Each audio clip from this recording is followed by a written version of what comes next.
ಎಲ್ರಿಗೂ ನಮಸ್ಕಾರ. ಶಾರದಾ ವಿದ್ಯಾಪೀಠ ಐಎಸ್ ಮತ್ತು ಕೆಎಸ್ ತರಬೇತಿ ಸಂಸ್ಥೆ ಯೂಟ್ಯೂಬ್ ಚಾನಲ್ಗೆ ಸ್ವಾಗತ ಸುಸ್ವಾಗತ. ಸ್ಪರ್ಧಾರ್ಥಿಗಳೇ, ನಮ್ಮೆಲ್ಲರೂ ಕೂಡ ಆಸಕ್ತಿಯಿಂದ ಕಾಯ್ತಾ ಇದ್ದೇವೆ. ಒಳ ಮೀಸಲಾತಿ ಮಾನ್ಯ ಮುಖ್ಯಮಂತ್ರಿಗಳು ಕೂಡ ಅದನ್ನ ಅಧಿವೇಶನದಲ್ಲಿ ಪ್ರಸ್ತುತಪಡಿಸಿದ್ದಾರೆ. ಅದರ ಬಗ್ಗೆ ಮಾಹಿತಿಯನ್ನು ಕೂಡ ಕೊಟ್ಟಿದ್ದಾರೆ. ಇನ್ನು ನಮ್ಮ ಒಂದು ಪ್ರಯತ್ನಗಳು ಏನಾಗಿರಬೇಕು ಅಂತಂದ್ರೆ, ನಮ್ಮ ನಿರಂತರ ಅಭ್ಯಾಸ. ಇಷ್ಟು ದಿವಸ ಒಂದು ನೆವ ಹೇಳ್ತಾ ಇದ್ದೀವಿ, ಏನು ಅಂತಂದ್ರೆ ಒಳ ಮೀಸಲಾತಿ ಒಂದು ನೆವ ಹೇಳ್ತಾ ಇದೀವಿ. ಇನ್ನು ಯಾವುದೇ ನೆವ ಹೇಳುವಂತ ಆಪ್ಷನ್ ಇಲ್ಲ. ಯಾಕಂತಂದ್ರೆ ಈಗ ನೇಮಕಾತಿಗಳಿಗೆ ಅತ್ಯಂತ ಶೀಘ್ರದೊಳಗಡೆ ಏನು ಅಂತಂದ್ರೆ ಚಾಲ್ತಿಗೆ ಬರ್ತಾವ. ಅದಕ್ಕೆ ನಿಮ್ಮ ಅಭ್ಯಾಸ ನಿರಂತರವಾಗ್ಲಿ. ಇನ್ ಮೇಲೆ ಯಾವುದನ್ನು ಕೂಡ ಬ್ಲೇಮ್ ಮಾಡಕ್ ಬರೋದಿಲ್ಲ. ನಿಮ್ಮ ಅಭ್ಯಾಸ ಇವತ್ತು ನಿರಂತರ ಆಯ್ತು ಅಂತಾರೆ, ಇನ್ನು 6-7 ತಿಂಗಳಲ್ಲಿ ಏನು ಅಂತಾರೆ ನೀವು ಅಪಾಯಿಂಟ್ ಆಗಿ ಹೊರಗಡೆ ಹೋಗ್ತೀರಾ. ಅದಕ್ಕಾಗಿ ಏನು ಅಂತಂದ್ರೆ ನಮ್ಮ ಒಂದು ಶಾರದಾ ವಿದ್ಯಾಪೀಠದೊಳಗಡೆ ಯಾರೆಲ್ಲ PUC ಮುಗಿಸಿದ್ದೀರಾ, ಯಾರೆಲ್ಲ SLC ಮುಗಿಸಿದ್ದೀರಾ, ಯಾರೆಲ್ಲ ಡಿಗ್ರಿ ಮುಗಿಸ್ಕೊಂಡಿದ್ದೀರಾ, ತಾವೆಲ್ಲರಿಗೂ ಕೂಡ ಒಂದು ಸುವರ್ಣ ಅವಕಾಶ ಏನು ಅಂತಂದ್ರೆ ನಮ್ಮ ಒಂದು ಶಾರದಾ ವಿದ್ಯಾಪೀಠದೊಳಗಡೆ KS ಇರ್ಬೋದು, PSI ಇರ್ಬೋದು, ಗ್ರೂಪ್ C ಇರ್ಬೋದು, ಪೊಲೀಸ್ ಇರಬಹುದು, ಇವೆಲ್ಲವೂ ಕೂಡ ಒಂದು ವಿಶೇಷ ಪ್ಯಾಕೇಜ್ ಮೂಲಕ ಪೂರ್ವಭಾವಿ ಪರೀಕ್ಷೆ ಇರಬಹುದು ಮತ್ತು ಮುಖ್ಯ ಪರೀಕ್ಷೆ ಇರಬಹುದು, PSI ಪತ್ರಿಕೆ 1 ಇರ್ಬೋದು, ಪತ್ರಿಕೆ 2 ಇರ್ಬೋದು, ಅದರ ಜೊತೆಯಲ್ಲಿ ದೈಹಿಕ ಪರೀಕ್ಷೆ ತಾಲೀಮು ಇರಬಹುದು. ಇನ್ನು ಗ್ರೂಪ್ ಸಿ ಬಂದ್ಬಿಟ್ಟಿವ ಅಂದರೆ ಪತ್ರಿಕೆ 1 ಮತ್ತು ಪತ್ರಿಕೆ 2 ಕಮ್ಯುನಿಕೇಶನ್ ಪೇಪರ್ ಬಂದ್ಬಿಡ್ತೈತಿ. ಇನ್ನ ಪೊಲೀಸಿಗೆ ಬಂದೇವಂತ ಅದೆಷ್ಟೋ ನಮ್ಮ ವಿದ್ಯಾರ್ಥಿಗಳ, ಅದೆಷ್ಟೋ ನಮ್ಮ ಯುವಕರ ಏನು ಅಂತಾರೆ ಕನಸು, ಈ ಒಂದು ಪೊಲೀಸ್ ಬ್ಯಾಚ್ ಏನು ಅಂತಾರೆ ನಿರಂತರವಾಗಿ 90 ದಿನಗಳ ಕಾಲ ನಡೆಯುವಂತ ಈ ಒಂದು ಬ್ಯಾಚ್ ಒಳಗಡೆ ನಿಮಗೆ 3 ಹಂತದಲ್ಲಿ ನಡೆಯುವಂತ ಈ ಒಂದು ಪೊಲೀಸ್ ತರಬೇತಿಯನ್ನ ತಾವೆಲ್ಲರೂ ಕೂಡ ಸದುಪಯೋಗ ಪಡಿಸ್ಕೊಡ್ರಿ ಅಂತ ಹೇಳ್ತಾ, ಯಾಕಂದ್ರೆ ಇವತ್ತಿನ ಅವಕಾಶ ಆಯ್ತು, ನಮಗ್ ಮಾಹಿತಿನೂ ಸಿಕ್ಕಿದೆ. ಏನು ಅಂತಂದ್ರೆ ಅತಿ ಶೀಘ್ರದೊಳಗಡೆ, ಮುಂಚೆ ಏನಿತ್ತು ಅತಿ ಶೀಘ್ರ ಅಂತ ಮುಂದಕ್ಕೆ ಹಾಕೋದ್ ಬಂದ್ಬಿಡ್ತಿದ್ವಿ. ಮಾನ್ಯ ಮುಖ್ಯಮಂತ್ರಿಗಳು ಏನು ಅಂತಾರೆ ನಮಗೆ ಅಧಿವೇಶನದೊಳಗಡೆ ಸಂಪೂರ್ಣವಾದಂತ ಮಾಹಿತಿಯನ್ನು ಕೊಟ್ಟಿದ್ದಾರೆ. ಏನು ಅಂತಾರೆ ಅದನ್ನ ಹೊರಡಿಸಿದ ನಂತರ, ಅದನ್ನ ಒಂದು ಗಜೆಟ್ ಆಗಿ ಹೊರಡಿಸಿದ ನಂತರ ಏನು ಅಂತಾರೆ ನೇಮಕಾತಿಗಳು ಪ್ರಾರಂಭಿಸಬೇಕು ಅಂತ ಆಲ್ರೆಡಿ ಹೇಳಿದ್ದಾರೆ. ಅದೇ ತರ ಒಂದು ಅವಕಾಶವನ್ನ ಪೊಲೀಸ್ ಓದುವಂತ ವಿದ್ಯಾರ್ಥಿಗಳಿಗೆ ಒಂದು ಅವಕಾಶವನ್ನ ಏನು ಅಂತಾರೆ ಹೆಚ್ಚಿಗೆ ಕೊಟ್ಟಿದ್ದಾರೆ. ಅದಕ್ಕೆ ಏನು ಅಂದ್ರೆ ಒಂದು ಟೈಮ್ ವೈಮಿತಿನ ಹೆಚ್ಚಿಸಲು ಒಂದು ಅವಕಾಶನೂ ಕೂಡ ಕೊಟ್ಟಿದ್ದಾರೆ. ಇವಾಗ ಸೋಲ್ಬೇಡ್ರಿ, ಇವತ್ ಹಿಂದಕ್ಕೆ ಸರಿಬೇಡ್ರಿ. ಎಷ್ಟೋ ಜನ ವಿದ್ಯಾರ್ಥಿಗಳೇ ನಿಮ್ಮ ಒಂದು ವಯಸ್ಸಿನ ಮಿತಿ ಮೀರಿತ್ತು, ಆದ್ರೆ ಈ ಒಂದು ಅವಕಾಶ, ಈ ಒಂದು ಕಲ್ಲನ್ನ ಬಡ್ದಿರಿ ಅಂತಂದ್ರೆ ಯಾವ ಹಣ್ಣಿ ಹೊಡಿಬೇಕು ಅನ್ನೋದು ನಿಮಗೆ ಗೊತ್ತಿದೆ. ಅದಕ್ಕಾಗಿ ಬನ್ರಿ, ಸ್ವಲ್ಪ ಸೀರಿಯಸ್ ಆಗಿ ಓದ್ರಿ, ಸ್ಟ್ರಾಟಜಿಕಲ್ ಆಗಿ ಪ್ರಿಪರೇಷನ್ ಮಾಡ್ರಿ. ಅವಾಗ ಮಾತ್ರ ಏನು ಅಂತಾರೆ ನೀವು ಈ ಒಂದು ಪೊಲೀಸನ್ನ ಏನು ಅಂತಾರೆ ಪಡ್ಕೋಬಹುದು ಅಂತ ಹೇಳ್ತಾ ಇವತ್ತಿನ ಪ್ರಚಲಿತ ವಿದ್ಯಮಾನವನ್ನ ನೋಡೋಣ. ಸ್ನೇಹಿತರೆ, ಯಾವತ್ತೂ ಕೂಡ ಬದುಕಿನೊಳಗಡೆ ನಾವು ಮಾಡೋ ತಪ್ಪು ಏನು ಗೊತ್ತೇ, ನನ್ನಿಂದ ಆಗ್ತದೋ ಇಲ್ಲೋ, ನನ್ನಿಂದ ಇದು ಸಾಧ್ಯ ಇದೆಯೋ ಅಥವಾ ಇಲ್ಲೋ ಅನ್ನುವಂತ ಪ್ರಶ್ನೆ ನಮ್ಮ ಆತ್ಮಕ್ಕೆ ನಾವು ಕೇಳ್ಕೊಂಡ್ ಬಿಡ್ತೇವೆ. ಆದ್ರೆ ಮನಸ್ಸು 99% ನಮ್ಮನ್ನ ನಕಾರಾತ್ಮಕತೆಗೆ ತಳ್ಳಿ ಬಿಡ್ತೈತೆ. ಆಗಲ್ಲ, ಯುದ್ಧಕ್ಕೆ ಹೋಗೋಕ್ಕಿಂತ ಮುಂಚೆ ಸೋಲನ್ನ ಒಪ್ಪಿಕೊಳ್ಳುವಂತ ಈ ಒಂದು ವಿಕೃತವಾದಂತ ಮನಸ್ಸು, ದುರ್ಬಲವಾದಂತ ಮನಸ್ಸು, ಈ ಮನಸ್ಸನ್ನ ನೀನು ಯಾವತ್ತಾದ್ರೂ ಒಂದು ಯುದ್ಧಕ್ಕೆ ಹೊರಟಿ ಅಂತಂದ್ರೆ, ನೀನು ಯುದ್ಧ ಮಾಡಲು ಹೊರಟಿ ಅಂತಂದ್ರೆ ನೀನು ಕೇಳ್ಕೋಬೇಕಾಗಿದೆ ಏನು ಅಂತ, ನಾನು ಗೆದ್ದೆ 100% ನಾನು ಆ ಯುದ್ಧವನ್ನ ಗೆದ್ದೇ ಅನ್ನುವಂತ ಮನೋಭಾವನೆ ನಿನ್ನ ಹತ್ರ ಇತ್ತು ಅಂತಂದ್ರೆ ನಿನ್ನ ಬದುಕಿನಲ್ಲಿ ಪ್ರಯತ್ನದಲ್ಲೇ ಸಾಧನೆ ಇದೆ, ಪ್ರಯತ್ನದಲ್ಲೇ ಯಶಸ್ವಿ ಇದೆ. ಆ ಪ್ರಯತ್ನದಲ್ಲಿ ನೀನು ವಿಚಾರ ಮಾಡೋದ್ರಲ್ಲಿ ನಕಾರಾತ್ಮಕತೆಯಾಗಿ ವಿಚಾರ ಮಾಡಿದಿ ಅಂತಂದ್ರೆ ನೀನು ಯಶಸ್ವಿ ಮುಟ್ಟೋದು ಬಿಡು, ಅದರ ಸಮೀಪವೂ ಕೂಡ ನೀನು ಹೋಗೋದಿಲ್ಲ. ಅದಕ್ಕೆ ಏನು ಅಂತಾರೆ ಯಾವತ್ತೂ ಕೂಡ ಒಂದು ನಿರ್ಧಾರವನ್ನ ಕೈಗೊಳ್ಬೇಕು ಅಂತಂದ್ರೆ, ಬದುಕಿನಲ್ಲಿ ಯಾವ್ದಾದ್ರು ಒಂದು ವಿಚಾರವನ್ನ ನಾವು ತಗೋಬೇಕು ಅಂತಂದ್ರೆ ಅದು ಸಾಧ್ಯ ಅನ್ನುವಂತ ಮನೋಭಾವನೆಯನ್ನ ನೀವು ಬೆಳೆಸ್ಕೊಂಡಾಕ ಮಾತ್ರ ಅದು ಸಾಧ್ಯವಾಗ್ತದ ತಮ್ಮ. ಇಲ್ಲ ಅಂತಂದ್ರೆ ನಿನ್ನ ಬದುಕಿನಲ್ಲಿ ಅಸಾಧ್ಯವೇ ಬದುಕಾಗ್ಬಿಡ್ತೈತಿ. ಅದಕ್ಕೆ ಏನೇ ಬರ್ಲಿ ಬದುಕಿನೊಳಗಡೆ, ಅದು ಸಣ್ಣದೋ ದೊಡ್ಡದೋ ಆಗುತ್ತೋ ಬಿಡುತ್ತೋ, ಕರ್ಮೇಣವಾಧಿಕಾರಸ್ತು ಮಹಾಫಲೇಶು ಅಂತ ಹೇಳ್ತೈತಿ ಭಗವದ್ಗೀತೆ. ನಮ್ಮ ಒಂದು ಕರ್ತವ್ಯ ಏನಿದೆ, ನಮ್ಮ ಒಂದು ಕರ್ಮ ಏನಿದೆ, ನಮ್ಮ ಒಂದು ಕ್ರಿಯೆ ಏನಿದೆ ನಾವು ಮಾಡೋಣ, ಪ್ರತಿಫಲವನ್ನ ಭಗವಂತನಿಗೆ ಬಿಟ್ಬಿಡೋಣ. ಭಗವಂತ ಹೇಳಿದ್ದು ಅದೇ, ನಿನ್ನ ಒಂದು ನಿರಂತರವಾದಂತ ಪ್ರಯತ್ನ, ನೀನು ನಿರಂತರವಾದಂತ ಪ್ರಯತ್ನ ಮಾಡ್ದಿ ಅಂತಂದ್ರೆ ಕಲ್ಲಲ್ಲೂ ಕೂಡ ಭಗವಂತನನ್ನ ಹುಡುಕ್ಬಹುದು. ನೀನು ಪ್ರಯತ್ನನೇ ಮಾಡ್ಲಿಲ್ಲ ಅಂತಂದ್ರೆ, ನಿನ್ನಲ್ಲಿ ಸಕಾರಾತ್ಮಕತೆಯ ಸಾಧ್ಯತೆ ಇರ್ಲಿಲ್ಲ ಅಂತಂದ್ರೆ ನೀನ್ ಯಾವತ್ತೂ ಕೂಡ ಬದುಕಿನಲ್ಲಿ ಉದ್ಧಾರ ಆಗಲ್ಲ, ನೀನ್ ಯಾವತ್ತೂ ಕೂಡ ಬದುಕಿನಲ್ಲಿ ಯಶಸ್ವಿ ಆಗಲ್ಲ. ಅದಕ್ಕೆ ಅಳಬುಡಿಕೆ ಅಂತಾರ ಗೊತ್ತೇ ನಮ್ ಕಡೆ, ಆ ಅಳಬುಡಿಕೆರ ಸಾಲಿನಲ್ಲಿ ನೀ ಸೇರ್ತೀಯ. ಅದಕ್ಕೆ ನಿನ್ನ ಬದುಕಿನಲ್ಲಿ ಅದೇನೋ ಬರುತ್ತಾ ಬರ್ಲಿ, ಯಶಸ್ವಿನ ಜೊತೆಯಲ್ಲಿ ಸಾಧ್ಯ ಅನ್ನುವಂತ ಮನೋಭಾವನೆ ಬೆಳೆಸ್ಕೊಂಡಾಕ ಮಾತ್ರ ನೀನು ಯಶಸ್ವಿ ವ್ಯಕ್ತಿ ಆಗ್ತಿತ್ತಮ್ಮ. ಅದಕ್ಕೆ ನೆನಪಿರಲಿ, ನನ್ನಿಂದ ಸಾಧ್ಯವೇ ಎಂಬ ಪ್ರಶ್ನೆಯನ್ನ ನನ್ನಿಂದ ಸಾಧ್ಯ ಎಂದು ಬದಲಾಯಿಸುವುದು ಯಶಸ್ವಿನ ಮೊದಲ ಹೆಜ್ಜೆ. ಹೌದು, ನನ್ನಿಂದ possible, it is possible in my life ಅನ್ನುವಂತ ಕೆಪಾಸಿಟಿ ನಿನ್ನ ಹತ್ರ ಇದ್ದಾಗ ಮಾತ್ರ ನೀನೆಲ್ಲನೂ ಕೂಡ ಗೆದಿಬಹುದು. ಅದಕ್ಕೆ ನೀನು ಸಕಾರಾತ್ಮಕವಾಗಿ ಇರಬೇಕು ಅಂತ ಹೇಳ್ತಾ ನಮ್ಮ ಮೊದಲಿನ ಪ್ರಶ್ನೆಯನ್ನ ನೋಡೋಣ. ಮೊದಲ ಪ್ರಶ್ನೆ ಏನು ಅಂತಂದ್ರೆ ಸ್ನೇಹಿತರೆ, ಇತ್ತೀಚೆಗೆ ಲಾ ಗಣೇಶ್ ಅವರು ನಿಧನ ಹೊಂದಿರುವ ನಂತರ, ಅವರು ಮುಂಚೆ ಏನಿದ್ರು ಅಂತಾರೆ ನಾಗಾಲ್ಯಾಂಡಿನ ರಾಜ್ಯಪಾಲರಿದ್ರು. ಇವರು ನಿಧನ ಹೊಂದಿದ ನಂತರ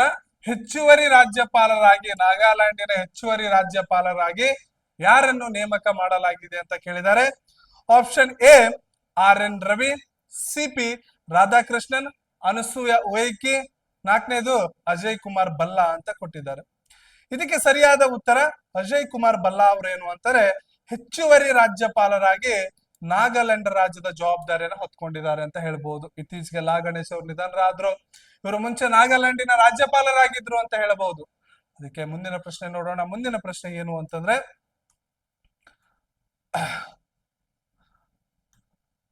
ಇತ್ತೀಚೆಗೆ ಈ ಕೆಳಗಿನ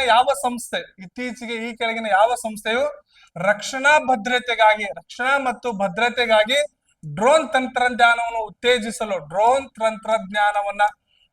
ಟೆಕ್ನಾಲಜಿಯನ್ನ ಉತ್ತೇಜಿಸುವ ಸಲುವಾಗಿ ಅಸ್ಸಾಂನ ರೈಫಲ್ಸ್ ಜೊತೆ ಒಪ್ಪಂದ ಮಾಡಿಕೊಂಡಿದೆ? ಯಾವುದು ಮಾಡಿಕೊಂಡಿದೆ ಅಂತ ನೋಡೋಣ.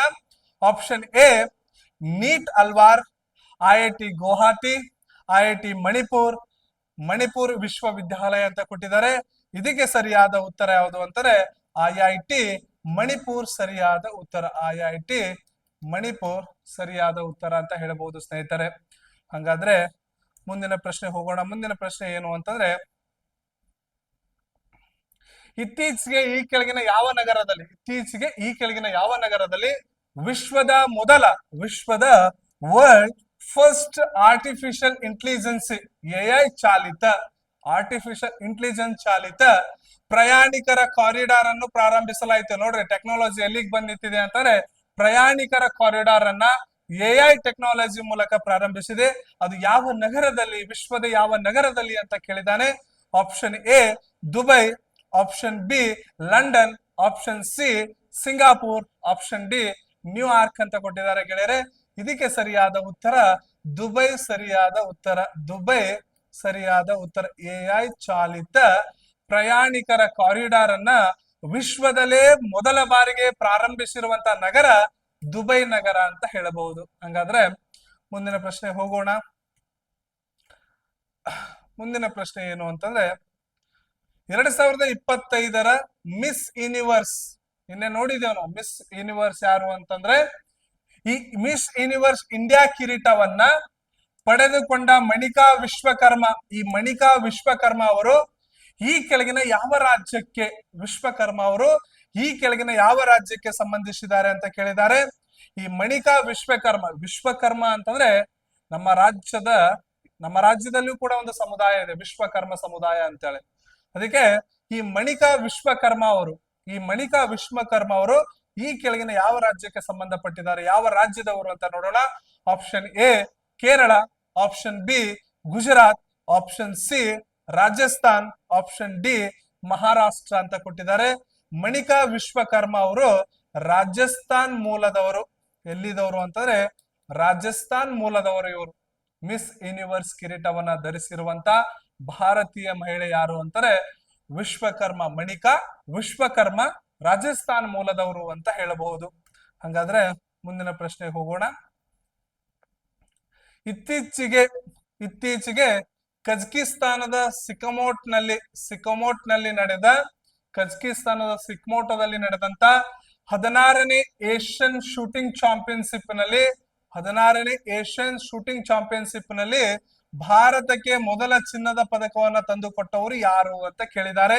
Option A Kapila Bainal, Saurabh Chaudhary, Abhishek Verma, option D ಇಲೊಂಬೊಕಾ ಒಬೋಡನವಾ ಅಂತ ಕೊಟ್ಟಿದ್ದಾರೆ. ಇದಕ್ಕೆ ಸರಿಯಾದ ಉತ್ತರ ಕಪಿಲಾ ಬೈನಾಲ್ ಸರಿಯಾದ ಉತ್ತರ ಅಂತ ಹೇಳಬಹುದು. ಹಾಗಾದ್ರೆ ನೆಕ್ಸ್ಟ್ ಪ್ರಶ್ನೆ ಹೋಗೋಣ. ನೆಕ್ಸ್ಟ್ ಪ್ರಶ್ನೆ ಏನು ಅಂತಂದ್ರೆ, ಇತ್ತೀಚೆಗೆ ಭಾರತೀಯ ರೈಲ್ವೆ ಇಲಾಖೆಯು ಈ ಕೆಳಗಿನ ಯಾವ ನಗರಗಳಲ್ಲಿ ಹಳ್ಳಿಗಳ ನಡುವೆ ಭಾರತದ ಮೊದಲ ತೆಗೆಯಬಹುದಾದ ಸೌರ ಸೌರ ಫಲಕ ವ್ಯವಸ್ಥೆಯನ್ನ ಸ್ಥಾಪಿಸಿದೆ? ಸೌರ ಫಲಕಗಳನ್ನ ಸ್ಥಾಪಿಸಿದೆ ಅಂತ ಕೇಳಿದಾನೆ.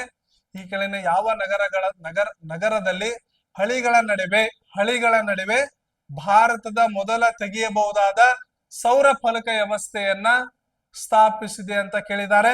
Option A Mumbai, option B Kolkata, option C Varanasi, option D Bengaluru ಅಂತ ಕೊಟ್ಟಿದ್ದಾರೆ. ಇದಕ್ಕೆ ಸರಿಯಾದ ಉತ್ತರ ವಾರಣಾಸಿ ಸರಿಯಾದ ಉತ್ತರ ಅಂತ ಹೇಳಬಹುದು. ಹಾಗಾದ್ರೆ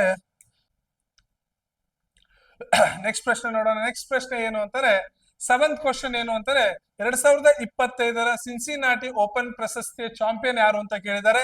ಇದಕ್ಕೆ ನೇರ ಪ್ರಶ್ನೆ ಉತ್ತರಕ್ಕೆ ಬಂದ್ಬಿಡೋಣ. ಕಾರ್ಲೋಸ್ ಅಲ್ಕ್ರಾಜ್ ಏನು ಅಂತಾರೆ ಈ ಒಂದು ಪ್ರಶಸ್ತಿಯನ್ನ ಮುಡಿಗೇರಿಸಿಕೊಂಡಿದ್ದಾರೆ ಅಂತ ಹೇಳ್ಬಹುದು.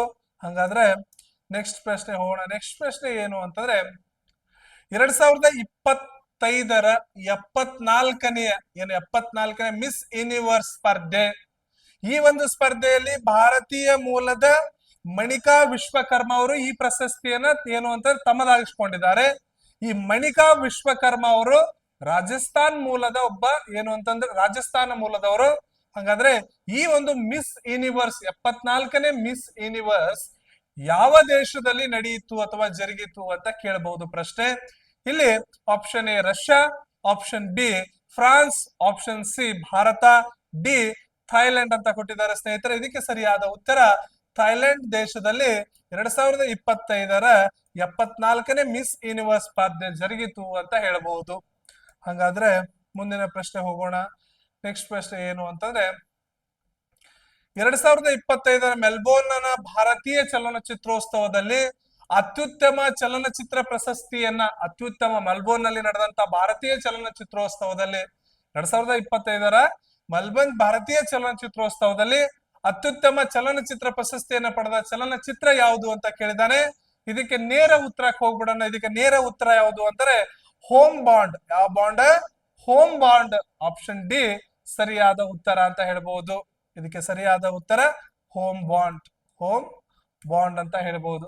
ಹಾಗಾದ್ರೆ ಮುಂದಿನ ಪ್ರಶ್ನೆ ಹೋಗೋಣ. ಮುಂದಿನ ಪ್ರಶ್ನೆ ಏನು ಅಂತಂದ್ರೆ ಇತ್ತೀಚೆಗೆ ಈ ಕೆಳಗಿನ ಯಾವ ಎರಡು ದೇಶಗಳು